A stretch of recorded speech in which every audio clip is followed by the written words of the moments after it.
How to upload photos in Google Drive and share a link. Hello everyone, welcome back to another video. In this video, I'm going to be quickly walking you through the process and steps on how you can add, Google Photos into your Google Drive and then sharing those links out. So basically what you can do is you're going to come to your Google.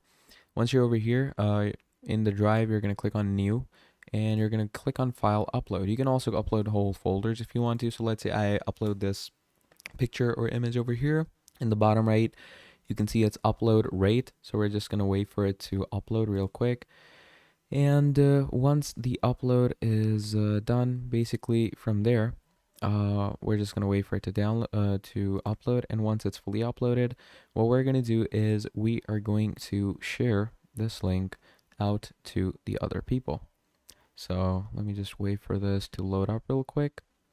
And once everything is done loading, it's just going to finalize its upload. And once the upload is finalized, there we go. And you're going to click on where the file is. And once you relocate yourself to where the file is downloaded, from there, what you're going to do is I'm just going to go ahead. I'm going to reload the Drive page. There's my file. I'm going to right click on it. Once you right click on it, you're going to get the share option. Go on the share option, click on share again. And from here on out, what you're going to do is you're going to copy link, make sure the access is to anyone with the link, and then share this link with anyone, and it's going to share it to them. So that's how you're going to upload photos in Google Drive and share a link. Thank you for watching, and I'll see all of you next time. Goodbye.